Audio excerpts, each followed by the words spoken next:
जब हम कहते हैं कि सत्ता सबके हाथ होनी चाहिए, वो हो ही नहीं सकती जब तक हम सवाल ना पूछ सकें और हम जवाब ना ले सकें। सवाल केवल बेसिक राइट्स पे नहीं पूछे गए हैं, राशन पे, पेंशन पे, इन सब चीज़ों पे तो सवाल पूछे ही गए हैं हमारे देश में। सवाल highest offices of the country से भी पूछे गए हैं।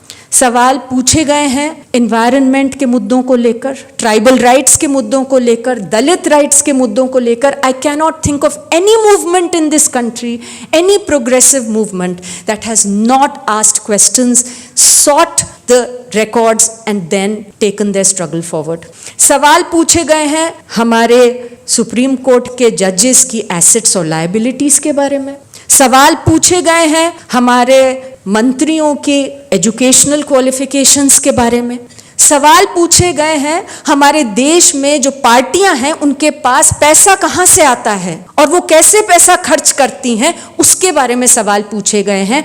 Where people have said that we have a right to know. Finally मैं वोटर हूं, अगर मैं किसी एक पॉलिटिकल पार्टी को जाके वोट करती हूं, मुझे जानकारी होनी चाहिए कि वो पार्टी किसके लिए काम करेगी, और मैं जानती हूं कि जो उनको पैसे देंगे वो उन्हीं के लिए काम करेंगे। तो I have a right to know as a voter in a democracy कि मेरी जो पॉलिटिकल पार्टीज खड़ी हैं सामने, वो कहां से पैसा ले रही हैं। इलेक्टोरल बॉन्ड्स आप लाते हैं तो मुझे अधिकार है और मैं जानना चाहती हूं कि इलेक्टोरल बॉन्ड्स कितना और कहां से किसी पार्टी के पास आया और उन्होंने कैसे खर्च किया वो पैसा। नॉन परफॉर्मिंग एसेट्स, आप देखिए कि कोई एक गरीब इंसान, परिवार, एक गरीब कोई फार्मर जाके लोन लेता है, वो भाग के देखे, और यहाँ पर अरबों खरबों रुपए का लोन लेकर पूंजीपति कई फरार हैं और लोगों को जानने का हक नहीं है कि उनके क्या नाम है। This is all public money, ये सब लोगों का पैसा है। लोगों को जानने का अधिकार बताया जा रहा है कि नहीं है कि कौन कितना पैसा लेके कहाँ फरार हो गए, किसको माफी दे दी गई है लोन्स की। So what we are seeing today is an attack, a fundamental attack on our right to know and our basic right as a citizen. And this, I think, is very clearly happening because there is an understanding amongst those in power that they cannot run the kind of economic and the very divisive hate-based political agenda that they are running as long as people can question. जब तक लोग और institutions ऐसे खड़े हैं जो लोगों को सवाल पूछने का अधिकार देते हैं, हमें सशक्त करते हैं, हमें एम्पावर करते हैं कि हम उनसे, सत्ताधारियों से सवाल पूछ सकें, जिस तरीके की आज इकोनॉमिक नीतियां और कानून और तमाम जो हेट का एजेंडा चलाया जा रहा है, वो चलाया ही नहीं जा सकता लोकतंत्र में। तो प्रधानमंत्री कहते हैं, अगर हम कथनी देखें, पहले करनी पे मैं बाद में आऊंगी, अगर हम कथनी देखें तो प्रधानमंत्री कहते हैं, न खाऊंगा न खाने दूंगा। Implicit in that is centralisation of power, that मैं भ्रष्टाचार मैं देख लूंगा। किसी एक महिला को किसी एक रिमोट एरिया में राशन नहीं मिल रहा, पेंशन नहीं मिल रही है, तो प्रधानमंत्री कैसे देखेंगे unless there are institutions and systems and frameworks in place. It's impossible and we know that. Bhopal के पास एक्स्ट्रा जुडिशियल किलिंग्स हुई और लोगों ने सवाल पूछे। जब सवाल पूछे तो एक union cabinet minister, I am not going to name him, stood up and said, यही प्रॉब्लम है हमारे देश में कि आज ये सवाल पूछने का कल्चर आ गया है। There is a culture of questioning in the country which has come and that is the problem. You must trust us, you must trust the government to do what it has to do and it trust that we will do the right thing. हमें vote दे के चुना गया है, इतने बहुमत से चुना गया है, तो आप हमें ट्रस्ट करिए, हमें काम करने दीजिए। मेरे ख्याल से ऐसा विचार द आइडिया ऑफ इंडिया को जिस तरीके से वायलेट करता है, उससे ज़्यादा मैं नहीं सोच सकती कि there can be any violation of it. And I want to say that ये केवल कथनी नहीं है, आप करनी देख लीजिए सरकार की, उसमें स्पष्ट नजर आ रही है यही थॉट। 3 तरीके के प्रहार हैं हमारे देश में आज। ये जो सवाल पूछना और जवाब मांगने का जो सिलसिला है और अधिकार है हमारा, उसके ऊपर पहली चीज, जो सवाल पूछता है उसी पर प्रहार हो रहा है। Anyone who questions is today being targeted. हमारे देश में 90 से ज्यादा लोग हैं जिनकी हत्या कर दी गई है क्योंकि उन्होंने आरटीआई एप्लीकेशन डाल के भ्रष्टाचार या अनियमितताएं निकाली हैं। वो पहले भी होता आया, हो रहा है, पर उसी कारण एक विसल ब्लोअर प्रोटेक्शन कानून की मांग की गई उन्हीं लोगों से जो सूचना के अधिकार की मांग करते हैं और इस्तेमाल करते हैं। और आप में से कई लोग जानते भी नहीं होंगे कि 2014 में जब लोकपाल बिल पास हुआ, साथ ही में विसल ब्लोअर प्रोटेक्शन बिल भी पास हुआ। इसीलिए हुआ कि जो लोग सवाल करते हैं अनियमितताओं को, भ्रष्टाचार को, ह्यूमन राइट्स वायलेशंस को उजागर करते हैं, उनकी प्रोटेक्शन हो सके। 2014 से आज तक उस कानून को ऑपरेशनलाइज नहीं किया गया। हत्याएं चल रही हैं, अटैक्स चल रहे हैं, लगातार चल रहे हैं, लेकिन वो कानून ऑपरेशनलाइज नहीं हो रहा। आप देख लीजिए, we keep talking about shrinking space. आज नरेगा संघर्ष मोर्चा के धरने चल रहे हैं जंतर मंतर पे। 50 लोगों से ज्यादा की परमिशन नहीं मिलती, लोगों को भगाया जाता है इधर से उधर। जंतर मंतर जहां पे जगह नहीं होती थी लोगों को बैठने की, मतलब बजट सेशन में हम याद कर रहे थे कि इतने बज रहे होते थे लाउड स्पीकर्स के हम सब एक दूसरे को रिक्वेस्ट करते थे कि थोड़ी देर हमें चलाने दीजिए, फिर आप ऑन कर लीजिएगा। और आज सन्नाटा है। एक और नरेगा संघर्ष मोर्चा का एक छोटा सा मोर्चा निकालने की इजाजत थी, और दूसरी ओर बहुत सारी तलवारें लेकर हिंदू राष्ट्र निर्माण की एक चल रही थी बैठक, जिसमें किसी को रोका नहीं जा रहा था। This is what the reality is.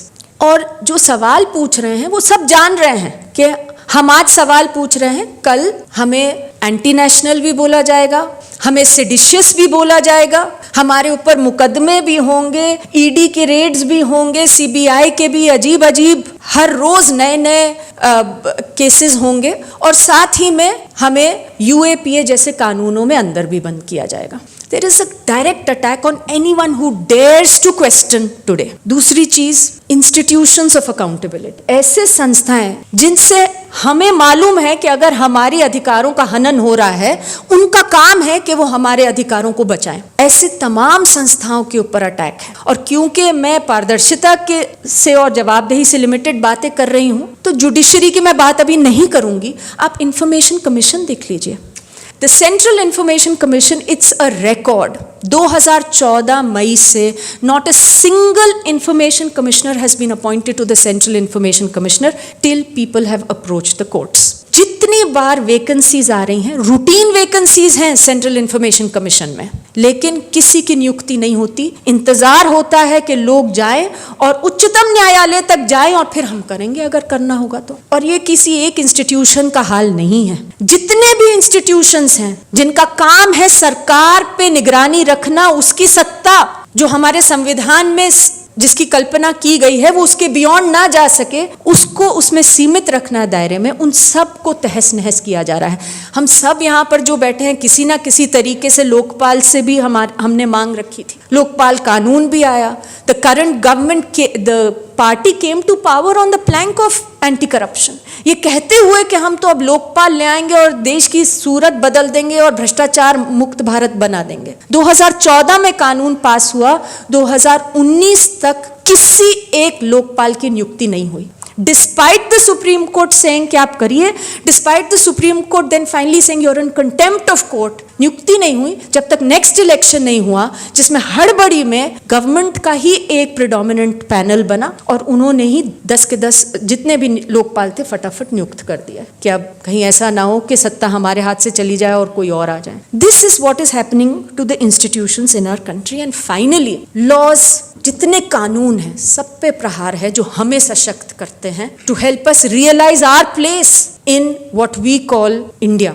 आप देख लीजिए, सूचना के अधिकार कानून को 2019 में पूरी तरह से उस पर प्रहार हुआ।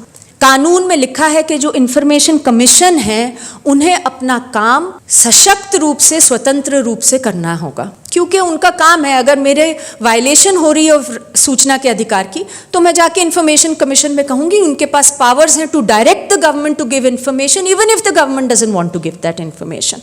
तो आप देखिए तमाम ऑर्डर्स है, हम आलोचना भी करते हैं कमीशन की, पर तमाम अच्छे ऑर्डर्स भी हैं जहां कमीशन ने कहा, सेंट्रल इंफॉर्मेशन कमीशन ने कहा कि आप पॉलिटिकल पार्टीज जो हैं 6 देश में नेशनल पॉलिटिकल पार्टीज, वो सब आरटीआई के दायरे में आएंगी। आप सब लोगों को बताएंगे आपके पास कितना पैसा आता है, आप किस कैंडिडेट को खड़ा करते हैं, तमाम सूचना देंगे। सेंट्रल इंफॉर्मेशन कमीशन ने ही कहा कि आप डिग्री की इंफॉर्मेशन देंगे, तो सीधा प्रहार सेंट्रल इंफॉर्मेशन कमीशन पे ही हुआ। जो अमेंडमेंट आई उसमें कानून में लिखा था कि tenure, salaries and post retirement, all the benefits of information commissioners, they were not to be decided by any government. सरकार को नहीं तय करना था कि कितने दिन तक कोई इंफॉर्मेशन कमिश्नर बन सकते हैं, उनकी क्या पगार होगी, उनकी क्या पेंशन होगी, ये सरकार नहीं तय करेगी। क्योंकि अगर सरकार इतनी ताकत रखेगी तो हम उन लोगों से कैसे अपेक्षा कर सकते हैं। ज़रूर हम फिर भी करेंगे, but this is basic to ensuring independence. और अब जो इंफॉर्मेशन लॉ के अंदर जो चेंजेस आए हैं उसमें central government has given itself the power to decide the tenure, salaries and pensions of all information commissioners in the country. मतलब आप सेंट्रल इंफॉर्मेशन कमीशन में बैठे हो या किसी स्टेट इंफॉर्मेशन कमीशन में बैठे हो, आप ये सोच के ही अपना ऑर्डर दीजिए कि आपकी पोस्ट रिटायरमेंट और आपकी सैलरी और आपकी सब कुछ सेंट्रल गवर्नमेंट तय कर रही है। तो ये आप समझ सकते हैं किस भावना से और इंटेंशन से किया जाता है। लोकपाल कानून में लोकपाल को नियुक्ति नहीं हुई, लेकिन एक चेंज अमेंडमेंट इमीडिएटली ले आए। वो ये थी कि एसेट और लायबिलिटीज जो पब्लिक सर्वेंट्स हैं उनके परिवार के will be put up for people to see. That provision has been done away with, it has been completely diluted. मतलब हम जानते हैं कि कोई रंगे हाथ किसी को भ्रष्टाचार करते हुए, ब्राइब लेते हुए नहीं पकड़ सकता। The only way under the prevention of corruption act to catch someone doing corruption is if there are disproportionate assets to your known sources of income. तो क्या हम क्या कानूनों को किस तरीके से तोड़ा जा रहा है और उनमें क्या बदलाव लाए जा रहे हैं, I think it's very instructive. आप सीबीआई और ईडी के जो तमाम ऑर्डिनेंसेस आए उनको देख लीजिए। ओवरनाइट, मतलब ईडी डायरेक्टर रिटायर हो रहे हैं, पिछली रात को एक ऑर्डिनेंस आ जाता है कि उनकी एक्सटेंशन हो सकती है, जो भी बैठे हैं उनको एक्सटेंशन दी जा सकती है to circuit what, to basically circumvent what the Supreme Court had said. तो सरकार ने अब कह दिया है कि हम एक साल करके सीबीआई के डायरेक्टर और ईडी के डायरेक्टर को एक्सटेंशंस दे सकते हैं। मतलब द अनरिटन थिंग इज कि अगर वो हमारे मतलब का काम करते रहें, जहां हम कहें वहां छापे मारें। अगर आप देख लीजिए आईटी रूल्स जो अभी आए हैं, and I think that it is extremely dangerous. Freedom of expression की आदित्य जी ने बात करी, मतलब जो आईटी रूल्स आज आए हैं उसमें अब सेंट्रल गवर्नमेंट तय करेगी कि फेक न्यूज क्या है। तो अगर हम आज कौन सी मीडिया रह गई है जो हमारी बात रखती है? सोशल मीडिया पे तो हम अपनी बात रख सकते हैं, और अब हमें यह समझना है कि सेंट्रल गवर्नमेंट किसी को नियुक्त करेंगे जो देखेंगे और कहेंगे ये फेक कह रही हैं कि सही कह रही हैं, और फेक कह रही हैं तो इन पे एक्शन लीजिए। So it's completely finishing whatever was left of free speech and expression and media. And finally जो डेटा प्रोटेक्शन कानून अब सरकार लाने की कोशिश कर रही है उसमें तो उन्होंने सीधा कह दिया है कि अब आरटीआई कानून को ही आप अमेंड कर दीजिए, और कोई भी सूचना ऐसी हो जो किसी पर्सन से रिलेटेड हो वो मत दीजिए। तो मुझे कैसी सूचना चाहिए भाई? मुझे तो यही सूचना चाहिए ना कि किस पर्सन ने पैसे लिए और लोन लेके फरार हो गए। मुझे ये सूचना चाहिए कि आप मुझे कहते हैं कि आपके नाम की पेंशन आई है, तो आप लिस्ट लगाएंगे नहीं तो मैं कैसे अपना अधिकार ले सकूंगी, हक ले सकूंगी। ये सारी जो सूचना है ये हमारे दायरे से निकाली जाने के लिए पूरी व्यवस्था है under the data protection bill, जो कि बार बार सरकार सुप्रीम कोर्ट में कह चुकी है कि वो ला रहे हैं अगले सत्र में।